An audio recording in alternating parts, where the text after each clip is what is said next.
नमस्कार दोस्तों, आज की कहानी है पत्नी को सबक। अंकिता और मनोज अपने बेटे गोलू की बर्थडे की प्लानिंग कर रहे थे कि किस किस को पार्टी में बुलाना है। तो अंकिता बोली, मेरे मम्मी पापा तो आएंगे ही, मेरे फ्रेंड, गोलू के फ्रेंड्स और तुम अपने ऑफिस के फ्रेंड्स को भी बुला लेना।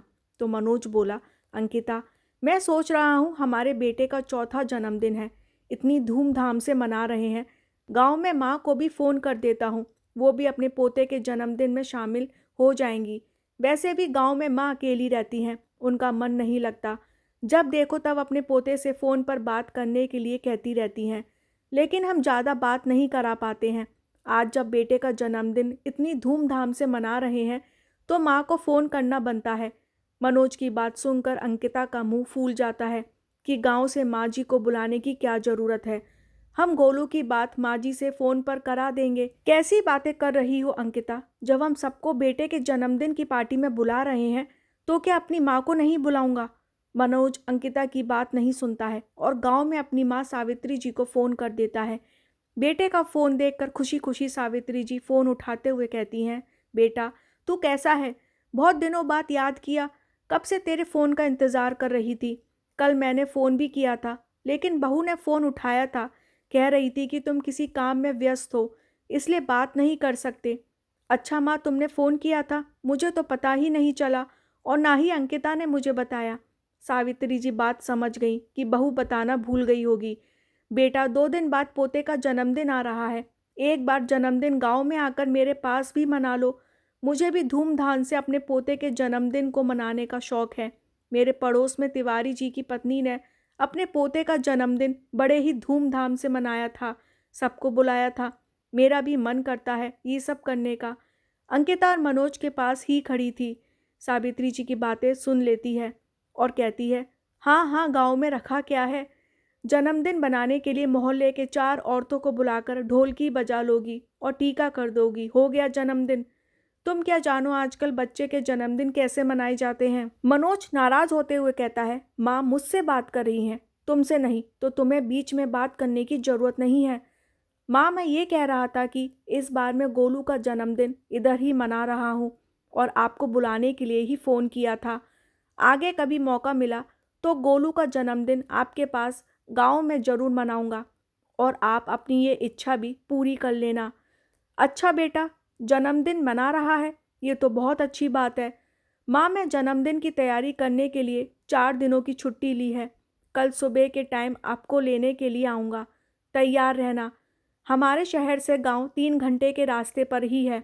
सुबह 10 बजे तक आ जाऊँगा और दोपहर तक आपको अपने पास भी ले आऊँगा। इतना कहकर बेटा फ़ोन काट देता है। दूसरी तरफ सावित्री जी खुशी से फूली नहीं समा रही हैं। बेटे बहू के पोते के जन्मदिन में मुझे बुलाया है, खुशी के मारे जल्दी जल्दी काम में हाथ चला रही हैं। आज सावित्री जी के सारे काम शताब्दी एक्सप्रेस की तरह हो रहे हैं। वैसे तो हमेशा घुटनों में दर्द रहता था, लेकिन आज उन्हें दर्द का एहसास ना हुआ। सारे काम फटाफट कर लिए। झट से कढ़ाई चढ़ाकर अपने पोते गोलू के लिए बेसन के लड्डू बनाने लगी, क्योंकि पिछली बार जब गोलू आया था तो उसे बेसन के लड्डू बहुत पसंद आए थे। पूरे दिन दादी बेसन के लड्डू दे दो कहता घूमता था। दूसरे दिन सुबह सुबह ही मनोज अपनी माँ को लेने के लिए आ गया। माँ जल्दी जल्दी सारे काम करने में लगी है। माँ की खुशी देखकर मनोज कहता है, माँ, आपको मेरे पास आने की इतनी खुशी होती है तो फिर मेरे साथ हमेशा के लिए क्यों नहीं चलती हो। कितनी बार मैंने कहा है लेकिन हर बार मना कर देती हो। बेटे की बात सुनकर सावित्री जी सोचने लगी कि बेटा, तुम तो चाहते हो कि तुम्हारी माँ तुम्हारे साथ ही रहे, लेकिन बहू नहीं चाहती कि मैं तुम दोनों के साथ रहूं। पिछली बार जब तुम दोनों घर आए थे और मुझे अपने साथ चलने के लिए कहा था तो बहू ने मेरी वजह से तुमसे कितना झगड़ा किया था और फिर मैं नहीं चाहती कि मेरी वजह से बहू बेटे में झगड़ा हो। माँ क्या सोचने लगी, कुछ नहीं बेटा, जब तक मेरे हाथ पैर चल रहे हैं तब तक गांव में ही रहूंगी और जिस दिन हाथ पैर नहीं चलेंगे उस दिन तो तुम खुद ही मुझे अपने साथ शहर ले जाओगे। इतना तो मुझे अपने बेटे पर भरोसा है। मनोज, मैं अपने पोते के लिए कुछ उपहार नहीं ले पाई हूँ। तुम शहर में मुझे बाजार ले चलना, गांव में कुछ ढंग का मिलता नहीं है। अगर इधर छोटी मोटी दुकान से कुछ ले भी लूँगी तो पता नहीं बहू को पसंद आएगा या नहीं। ठीक है माँ, तुम इधर से कुछ मत खरीदो, मेरे साथ शहर चलना। एक दिन आपको बाजार ले चलूँगा, फिर जो अपने पोते के लिए लेना है ले लेना। इसके बाद मनोज माँ को लेकर शहर के लिए चल पड़ता है। दोपहर के 3 बजे तक दोनों घर पहुँच जाते हैं। घर पर देखते हैं कि अंकिता अपने कमरे में आराम से सो रही है। बहुत देर तक दरवाज़ा खटखटाने के बाद अंकिता बाहर निकल कर आती है तो फॉर्मेलिटी के लिए सावित्री जी के पैर छूती है और ये कहकर कि गोलू रो रहा है, उसे अभी देख कर आती हूँ, अपने कमरे में चली जाती है। माँ इधर हॉल में सोफे पर आकर बैठ जाओ, मैं तुम्हारे लिए चाय पानी लेकर आता हूँ। ठीक है बेटा। सावित्री जी सोफे पर बैठ जाती हैं और मनोज माँ के लिए पहले पानी लाता है, फिर चाय बनाने लगता है। कमरे से अंकिता आवाज़ देती है, मनोज अगर चाय बना रहे हो तो मेरे लिए भी बना देना। दरअसल आज गोलू बड़ा चिड़चिड़ा हो रहा है, मुझे छोड़ ही नहीं रहा। मनोज कुछ नहीं कहता है, तीनों के लिए चाय बना लेता है। चाय पीने के बाद सावित्री जी अपनी बहू से कहती हैं, बहू अगर पोता ना सोया हो उसको मेरे पास भेज दो, मुझे उससे मिलने की बड़ी इच्छा हो रही है। और तो मैं उसके लिए बेसन के लड्डू भी बनाकर लाई हूँ, उसे बहुत ज़्यादा पसंद है। माँ जी बड़ी मुश्किल से तो सोया है, जब जागेगा तब मिल लेना। मनोज अंकिता के भड़कते हुए स्वभाव से बहुत अच्छी तरह से परिचित था कि उसका मुंह क्यों बना हुआ है। उसे मेरी माँ का घर में आना पसंद नहीं आया है। लेकिन थोड़ी देर में गोलू खुद ही कमरे से बाहर आ गया और सामने दादी को देखकर भागकर दादी के गले लग गया। दादी आप कब आए, मुझे पता ही नहीं था। बस बेटा अभी आई। बड़े प्यार से सावित्री जी अपने पोते को गले लगाती हैं, खूब सारा लाड़ दुलार करती हैं। डब्बे में से बेसन के लड्डू निकालकर पोते को दे देती हैं और कहती हैं, ले गोलू तुझे बेसन के लड्डू बहुत पसंद है, देख तेरे लिए कितने सारे लड्डू बनाकर लेकर आई हूँ। गोलू एक बार में ही पूरा लड्डू मुंह में खा लेता है और दोनों हाथ में एक एक लड्डू पकड़ लेता है। तो अंकिता झुंझलाते हुए कहती है, माँ जी उसको इतने लड्डू मत खिलाओ, पेट खराब हो जाएगा, इतना मीठा खाएगा तो पेट दुखेगा। दोनों लड्डू हाथ से छुड़ाकर वापस डिब्बे में रख देती है। गोलू रोने लगता है, लेकिन अंकिता तब भी नहीं सुनती। मनोज को अंकिता का यह व्यवहार पसंद नहीं आता है। कमरे में अंकिता से कुछ कहने के लिए आता है तो अंकिता पहले ही बड़बड़ाने लगती है, मैं इसलिए तुम्हारी माँ को नहीं बुलाती हूँ, मेरे बेटे को बिगाड़ कर रख देती हैं। इतने सारे मीठे लड्डू खाने के लिए देने की क्या ज़रूरत थी? कल को दांतों में दर्द होने लगेगा तो अस्पताल ले जाना पड़ेगा। मनोज अंकिता की बात को काटता हुआ कहता है, कैसी बातें कर रही हो अंकिता? माँ के घर के बने हुए देसी घी के लड्डू खाने से गोलू के दांत दर्द होने लगेंगे। लेकिन तुम जो सुबह शाम उसे चॉकलेट खिलाती रहती हो, उससे कुछ नहीं होता है क्या? सच बताऊं तो दांत चॉकलेट से खराब होते हैं, ना कि लड्डू से। तुम्हें तो बस मूड खराब करने का मौका चाहिए। माँ को भूख लग रही है, हम दोनों के लिए खाना परोस दो। चौंकते हुए अंकिता कहती है, क्या तुम दोनों लोग गांव से खाना खाकर नहीं आए हो? मैंने तो अपना और गोलू का खाना बनाया था, तुम लोगों का खाना नहीं बनाया था।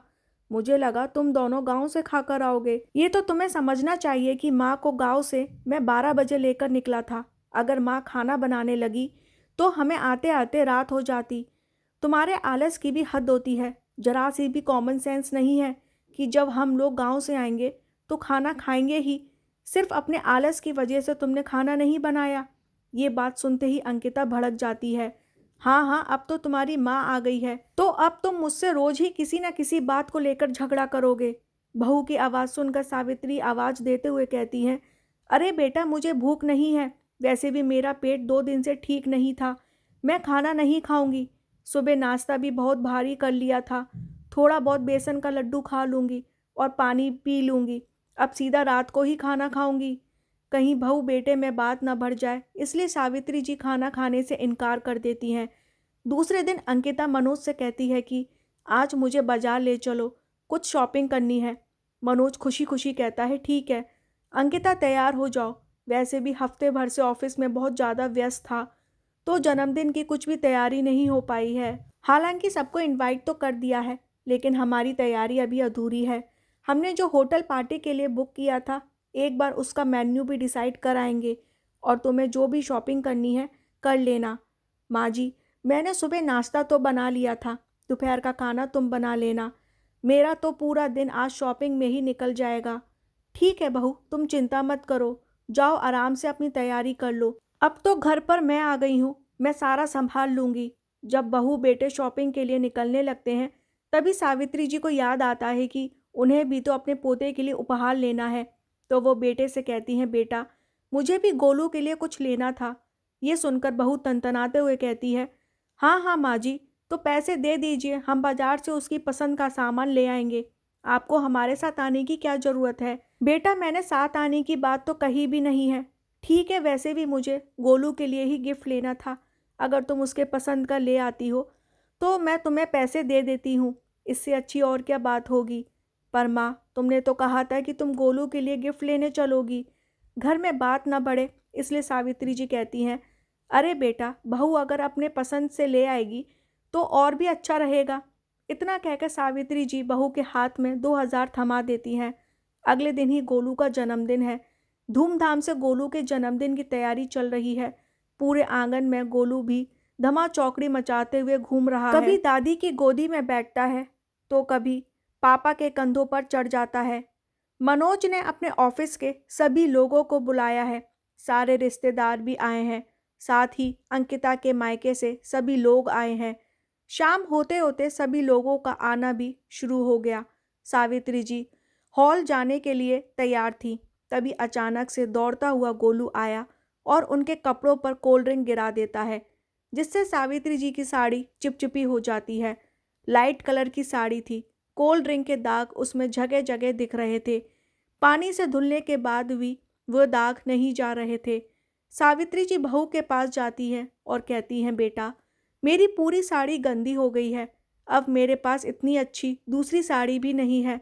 अगर तुम्हारे पास कोई साड़ी हो तो मुझे पहनने के लिए दे दो। इतनी जल्दी मैं बाजार से भी खरीद के नहीं ला सकती। माँ जी, मेरी साड़ी तुम्हारी तरह सस्ती नहीं है। हर एक साड़ी ड्राई क्लीन होकर आती है और तुम्हें तो साड़ी पहनने का सहूर नहीं है। अपने ही कपड़ों पर कोल्ड ड्रिंक गिरा ली। अभी तो फंक्शन शुरू ही नहीं हुआ था, तो सोचो पूरे फंक्शन में मेरी साड़ी पहनकर उसका क्या हाल करोगी। दरवाजे के बाहर खड़ा हुआ मनोज पत्नी और माँ की बातों को सुन लेता है। जल्दी से वो पास की दुकान पर जाता है और माँ के लिए एक साड़ी खरीद कर ले आता है। जब वापस आया तो अंकिता मनोज के हाथ में एक पैकेट देखती है और पूछने लगती है कि इसमें क्या है। तो मनोज कहता है, अरे तुम लोग जल्दी से गेस्ट हाउस पहुंच जाओ, इधर सारे रिलेटिव्स आने वाले हैं, उनको रिसीव करने के लिए कोई तो होना चाहिए। हम दोनों अभी तक इधर ही हैं, ये अच्छा नहीं लगता है। और अंकिता को फटाफट से कार में बिठा देता है। माँ को मैं पीछे से लेकर आता हूँ, पूरा घर अच्छे से बंद कर देना। हाँ हाँ, मैं सारा घर अच्छे से लॉक करके आऊँगा, तुम चिंता मत करो।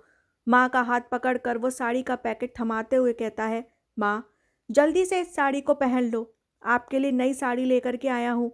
कार में बैठी हुई अंकिता ये सब देख लेती है और आग बबूला हो जाती है। कार से उतरकर सीधा अंदर जाती है। वो पैकेट से साड़ी निकालते हुए कहती है, मनोज माँ के लिए नई साड़ी खरीद के लाए हो, एक बार मुझसे पूछा भी नहीं। बहुत माँ माँ करते हो, हमेशा मम्मास बॉय बने रहते हो। अगर अपनी माँ के लिए ही है सब करना था तो मुझसे शादी क्यों की? अगर माँ की ही सारी बातें माननी थी तो मेरी ज़रूरत ही क्या है? अंकिता, ये तुम कैसी बातें कर रही हो? तुम्हारी जगह अलग है और माँ की जगह अलग है। और मैंने तुम्हें किसी चीज़ को खरीदने से मना नहीं किया है। कल तुम्हें जितनी खरीदारी करनी थी मैंने तुम्हें कराई। बताओ एक बार भी मैंने मना किया हो? लेकिन आज जब मैं माँ के लिए कुछ पैसे की साड़ी ले आया तो तुम इतना भड़क रही हो, जबकि कल तुम 30,000 की शॉपिंग करके आई हो। माँ ने कुछ भी नहीं कहा। घर में आराम से रहना सीखो, हर बात पर कंपैरिजन मत किया करो।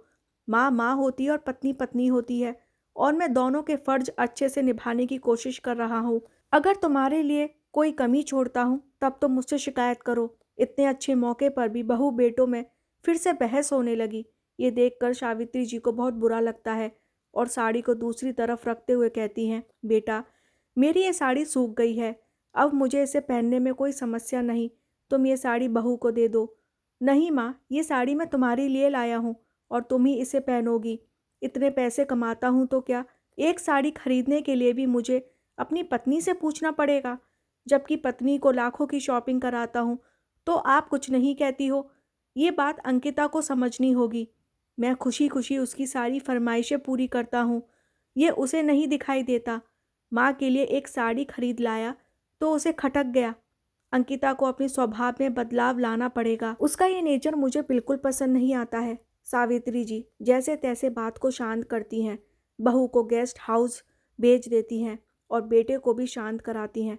सावित्री जी सोचने लगती हैं कि मेरी वजह से बहू बेटों में कहासुनी होने लगती है।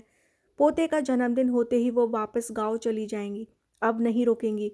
लेकिन इधर बेटे ने तो उनके लिए कुछ और ही सोच रखा था। मनोज एक बहुत ही समझदार और सुलझा हुआ लड़का था। वो अपने पति का फर्ज को भी बहुत अच्छे से समझता था, साथ ही माँ का मान सम्मान करना भी जानता था। किसी एक को खुश करने के लिए वो दूसरे को दुखी नहीं करना चाहता था। इसलिए वो मन ही मन अंकिता को सबक सिखाने का निर्णय ले लेता है, क्योंकि वो अंकिता की इन छोटी मोटी बातों से बड़ा ही दुखी हो गया था। गोलू के जन्मदिन की पार्टी बड़ी ही धूमधाम से मनाई जाती है, जहाँ पर उसके मम्मी पापा, भाई भाभी, सारे रिश्तेदार और आस पड़ोस के लोग भी आते हैं। अंकिता के माता पिता इस शहर में रहते हैं जिसमें अंकिता और मनोज रहते थे। जन्मदिन की सारी पार्टी होने के बाद सभी लोग घर वापस आ गए।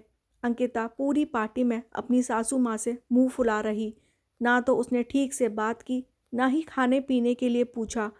दूसरी तरफ मनोज दोनों तरफ तालमेल बिठाने की कोशिश करता रहता। अगले दिन सावित्री जी बेटे बहू से कहती हैं कि बेटा, पोते का जन्मदिन हो गया है, अब वो गांव जाना चाहती हैं। ये बात सुनकर अंकिता बड़ी खुश हो जाती है, लेकिन मनोज कहता है माँ, तुम गांव जाकर क्या करोगी? वैसे भी पिताजी को गुजरे हुए पूरे 4 साल हो गए हैं। 4 साल से तुम गांव में अकेली रह रही हो, कोई देखने सुनने वाला भी नहीं है। अगर तबीयत खराब हो जाए कोई एक गोली देने वाला नहीं है। अब तुम कहीं नहीं जाओगी, मेरे पास शहर में रहोगी। जब आपके बहू बेटे हैं तो गांव में अकेले रहने की क्या ज़रूरत है? ये बात सुनकर अंकिता के चेहरे का रंग ही उड़ गया। आग बबूला होते हुए कहने लगी, इन्हें गांव में रहने में क्या समस्या है? हम अभी अपने साथ नहीं रख सकते हैं। क्यों अंकिता? मैं अपनी माँ को अपने साथ क्यों नहीं रख सकता? और तुम्हें मेरी माँ से समस्या ही क्या है? जबकि जब वो घर में रहती हैं तो तुम्हारी कितने कामों में सहायता कर देती हैं। तुम फ्री होकर कहीं आ जा भी सकती हो, रसोई के कामों में भी हाथ बटा देती हैं। मैं माँ को गांव वापस नहीं जाने दूंगा, ये मेरा आखिरी निर्णय है। मनोज के गुस्से को देखकर अंकिता थोड़ा सा शांत हो जाती है, क्योंकि इससे पहले उसने मनोज को इतना ज़्यादा गुस्सा करते हुए नहीं देखा था। मनोज माँ का हाथ पकड़कर कमरे में ले जाने लगता है तो कहता है, माँ, तुम्हारा शरीर तो बुखार से तप रहा है और तुमने बताया भी नहीं। चलो अभी तुम्हें डॉक्टर को दिखाने के लिए चलते हैं। अरे नहीं बेटा, डॉक्टर को दिखाने की ज़रूरत नहीं है। मैंने बुखार की दवाई खा ली थी, रात में उसका असर हो गया था। तभी सुबह नाश्ता करके फिर से दवाई खा लूँगी तो ठीक हो जाएगा। इतना कहकर सावित्री जी कमरे में आराम करने के लिए चली गईं। इधर मनोज भी अपने ऑफिस चला गया। शाम को मनोज जब ऑफिस से वापस आया तो देखा अंकिता सज धज कर कहीं जाने के लिए तैयार बैठी है। अरे अंकिता, कहीं जा रही हो क्या? हाँ, आज मेरे मम्मी ने हम दोनों को डिनर पर बुलाया है। तुम भी जल्दी से हाथ मुंह धोकर कपड़े चेंज कर लो, 15-20 मिनट में निकलते हैं। अंकिता अपनी माँ के इधर, तुम चली जाओ, मैं नहीं जा सकता। तो गरजते हुए अंकिता कहती है, क्यों, तुम क्यों नहीं जा सकते? अंकिता, माँ की तबीयत ठीक नहीं है, मैं उनको अकेले छोड़कर नहीं जा सकता। माँ जी को थोड़ा सा बुखार ही तो है, और बुढ़ापे में थोड़ा बहुत तबीयत तो ऊपर नीचे लगी रहती है। बुढ़ापे में ये सब चलता रहता है। तुम सिर्फ अपनी माँ का सोच रहे हो, और मेरी माँ का क्या, जिन्होंने मुझे फ़ोन करके खाने के लिए इनवाइट किया है। अंकिता, माँ का फ़ोन तुम्हारे पास आया है, मेरे पास नहीं, और मुझे तो इसके बारे में कुछ पता भी नहीं था। तुम्हें अगर जाना है तो चली जाओ, मैं मना नहीं करूँगा, लेकिन मैं माँ को इस हाल में छोड़कर नहीं जाऊँगा। इतना कहकर वो माँ के कमरे में उनका हाल चाल पूछने के लिए चला जाता है। अंकिता सुबह की ही भड़की हुई बैठी थी। जब मनोज उसकी माँ के घर डिनर पर जाने से मना कर देता है, फिर तो वह आग बबूला हो जाती है और भड़कते हुए कहती है, मुझे नहीं पता था तुम इतना ज़्यादा मम्मी मम्मी करते हो। अगर मुझे पता होता तो मैं तुमसे शादी ही नहीं करती, पूरी ज़िंदगी अपनी माँ के साथ ही रहते। क्या ज़रूरत थी तुम्हें शादी करने की, जब पूरा समय माँ माँ ही करना है। पता नहीं अकेले में क्या बातें करते हो, पक्का मेरी ही बुराई करते होंगे। जब से तुम्हारी माँ आई है तब से मुझे भी तुम समय कम देते हो। अंकिता, ये तो तुम्हारी हमेशा की आदत है। अगर मैं माँ से कुछ बात करूँ तो तुम्हारा मुंह फूल जाता है और हमेशा तुम्हें यही लगता है कि मैं माँ से तुम्हारी बुराई कर रहा हूँ। अरे तुम्हारे अलावा भी दुनिया में बहुत सारे काम हैं और तुम्हारी बुराई क्यों करूँगा? अंकिता, मैं सिर्फ तुमसे इतना कह रहा हूँ कि माँ की तबीयत ठीक नहीं है। मैं उन्हें अकेला छोड़कर नहीं जाऊँगा। फिर कभी बाद में तुम्हारे घर चलूँगा। गुस्से में अंकिता कैब करके अपने मायके चली जाती है। कमरे में आकर मनोज कहता है, माँ चलो, तो मैं डॉक्टर को दिखा देता हूँ। डॉक्टर को दिखाने के बाद सावित्री जी बेटे से कहती हैं, बेटा तुमने मुझे डॉक्टर को दिखा दिया है और मेरी तबीयत भी ठीक है। तुम बहू के मायके चले जाओ। उसकी माँ ने इतने प्यार से बुलाया है, नहीं जाओगे तो सबको बुरा लगेगा। माँ, क्या उन्हें नहीं पता था कि घर में मेरी माँ आई हुई है? फिर उनकी माँ ने सिर्फ हम दोनों को ही डिनर पर क्यों बुलाया? आपको भी तो बुला सकती थी। ये सब अंकिता का ही काम है, मुझे सब समझ आता है। छोड़ो बेटा, जो भी हो, बात को बढ़ाते नहीं। माँ की जिद करने पर मनोज अंकिता के घर चला जाता है और सबसे बहुत अच्छे से मिलता जुलता है। मनोज अंकिता के माता पिता का बहुत सम्मान करता है। रात 10 बजे तक दोनों लोग वापस आ जाते हैं। उस पूरी रात मनोज को नींद नहीं आती है क्योंकि सब कुछ अच्छा करने के बाद भी उसकी पत्नी खुश नहीं रहती है। हमेशा शिकायत ही करती रहती है कि तुम कभी मुझे समय नहीं देते, हमेशा माँ करते रहते हो, जबकि उसे खुद को दिखाई नहीं देता। घर में मेरी माँ रहते हुए भी पूरे दिन मैं 5 मिनट भी उनसे बात नहीं करता और अपने मायके में 5-5 घंटे फ़ोन पर चिपकी रहती है। मैं कुछ नहीं कहता। अब पानी सर से ऊपर हो रहा है, मुझे कुछ करना ही होगा। सुबह उठकर मनोज अंकिता से कहता है, अंकिता तुम हमेशा यही शिकायत करती हो कि मैं तुम्हें समय नहीं देता, इसलिए आज मैंने तुम्हारे लिए छुट्टी ली है। हम दोनों मूवी देखने चल रहे हैं, तैयार हो जाना। ये सुनकर अंकिता खुशी खुशी मूवी देखने के लिए तैयार हो जाती है कि तभी अंकिता के मायके से उसकी माँ का फ़ोन आ जाता है। अंकिता, तुम्हारे पिताजी की तबीयत अचानक से ख़राब हो गई है, जल्दी से घर आ जाओ। मनोज, मुझे मेरी माँ के घर ले चलो। पिताजी की तबीयत खराब हो गई है, उन्हें देखने के लिए चलना है, उन्हें डॉक्टर के पास लेकर जाना है। अंकिता, तुम्हारे पिताजी का बुढ़ापा है, बुढ़ापे में तो ये सब लगा रहता है। और फिर तुम्हारी माँ है ना उनको देखने के लिए। आज तो मैंने तुम्हारे लिए छुट्टी ली है। वैसे भी तुम्हारी शिकायत रहती थी कि मैं तुम्हें समय नहीं देता हूँ। मेरा आज का पूरा समय तुम्हारे लिए है। फालतू का तुम्हारे पिताजी के डॉक्टर को दिखाने में अपना समय बर्बाद नहीं करूँगा। कैसी बातें कर रहे हो मनोज? मेरे पिताजी बीमार हैं और तुम्हें मूवी देखने की, घूमने की पड़ी है। मनोज अंकिता की बात नहीं मानता और उसे घुमाने के लिए ले जाता है। दूसरी तरफ चुपके से ससुराल में फ़ोन करके अपने ससुर जी का हाल चाल पूछ लेता है कि उधर सब ठीक ठाक है। लेकिन दूसरी तरफ अंकिता का मन मूवी देखने में कम अपने मायके में ही ज़्यादा लगा हुआ है। मेरे पिताजी ठीक तो होंगे ना? पता नहीं उनको क्या हुआ होगा। मैं एक बार उनको फ़ोन करके पूछ लेती हूँ। नहीं अंकिता, अभी तुम कहीं फ़ोन नहीं करोगी, सिर्फ़ और सिर्फ मुझे समय दो। अंकिता फिर से मन मार कर रह गई। फिर मूवी देखने के बाद दोनों लोग खाना खाने के लिए आए। खाना खा ही रहे थे कि अंकिता के फ़ोन पर उसकी माँ का फ़ोन आ गया। माँ के फ़ोन को काट कर मनोज फ़ोन को स्विच ऑफ कर देता है। ये सब देखकर अंकिता झलझला जाती है। ये क्या तरीका है मनोज? मायके में मेरे पिताजी की तबीयत ठीक नहीं है और तुम मुझे बात भी नहीं करने दे रहे हो। मैंने तुमसे शादी की है, खरीदा नहीं है तुमने मुझे, जो मैं अपने माँ बाप की दुख तकलीफ में साथ ना दूँ। तुम्हें पता है मैं अपने माता पिता की इकलौती बेटी हूँ। हारी बीमारी में मेरा उन्हें देखने का फ़र्ज बनता है। तुम मुझे उन्हें देखने से मना नहीं कर सकते। बिल्कुल सही कहा अंकिता, तुम्हें यही समझाता आ रहा हूँ कि मैंने तुमसे शादी की है। तुमने मुझे खरीदा नहीं है जो मैं तुम्हारे इशारे पर नाचता रहूं। अगर नहीं नाचूं तो तुम घर में कलेश कर देती हो। मैं भी अपनी माँ का इकलौता बेटा हूँ और मेरे अलावा उनका कोई सहारा नहीं है। पिताजी भी नहीं है। तुम्हारे पिताजी के पास कम से कम माँ तो है। उन दोनों पति पत्नी की जोड़ी तो साथ है। मेरी माँ के पास तो पिताजी भी नहीं है। अगर मैं उनका साथ नहीं दूंगा तो कौन देगा? अगर तुम मुझे मेरी माँ का साथ देना पसंद नहीं करती हो तो तुम भी अपने माता पिता का साथ नहीं दोगी। उन्हें उनके हाल पर छोड़ दो और बात बात पर मम्मास गल मत बनो। अब तुम्हारी शादी मुझसे हुई है, तुम्हें मेरे हिसाब से ही चलना होगा। आज से पहले मैंने तुम्हें कभी भी अपने मायके जाने से मना नहीं किया।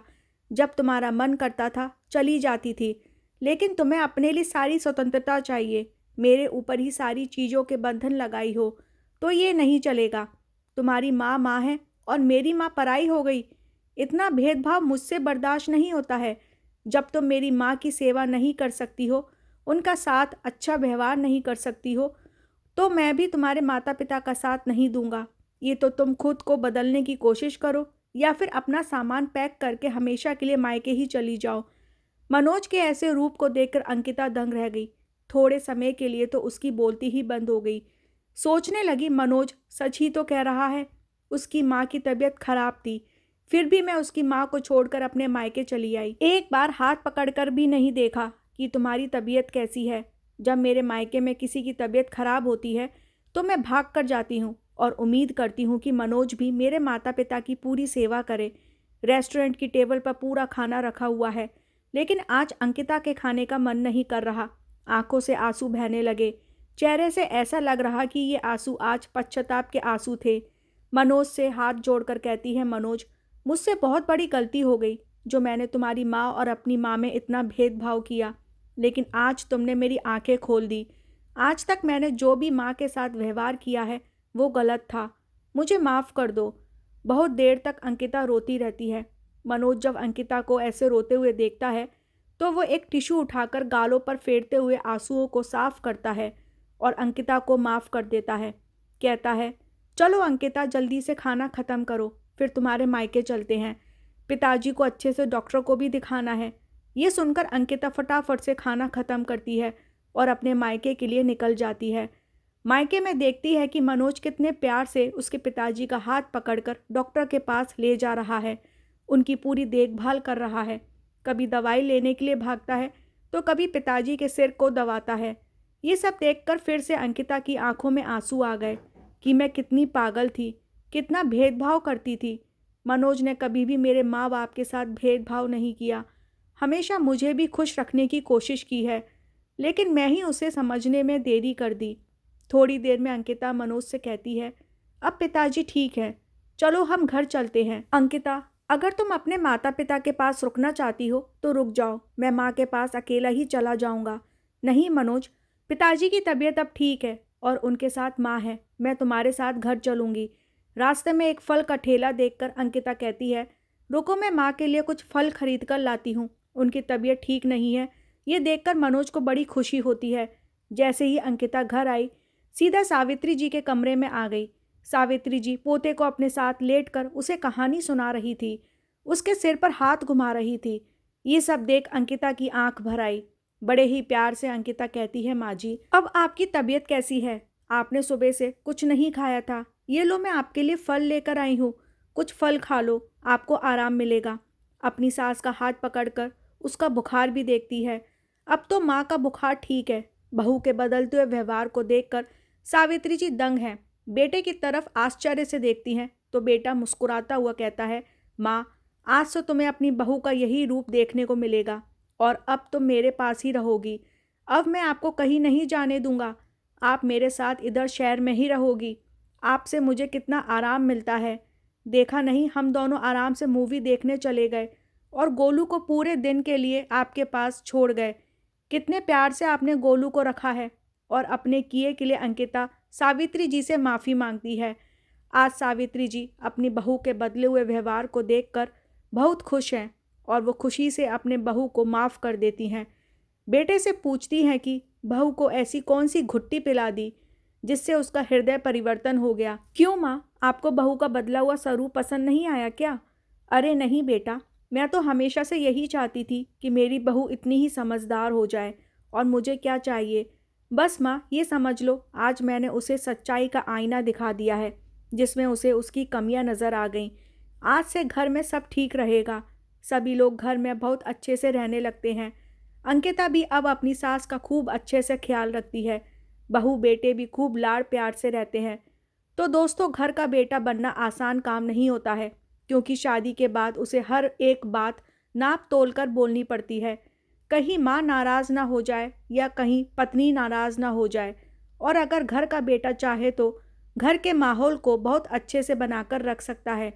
बेटे को भी ये समझदारी दिखानी चाहिए कि उसे एक तरफ नहीं होना चाहिए, ना तो माँ की तरफ अधिक झुकाव होना चाहिए और ना ही पत्नी की तरफ उसे। दोनों ही बात सुननी चाहिए और तालमेल बनाकर चलना चाहिए। इससे घर में माँ और पत्नी दोनों ही खुश रहते हैं। तो दोस्तों, इस कहानी को लेकर आपकी क्या राय है? लाइक और कमेंट करके ज़रूर बताइएगा। चैनल को सब्सक्राइब जरूर कर लेना ताकि आने वाली सारी वीडियो की नोटिफिकेशन आपको मिल सके। मिलते हैं अब अगली वीडियो में। आज के लिए आप सबको राधे राधे।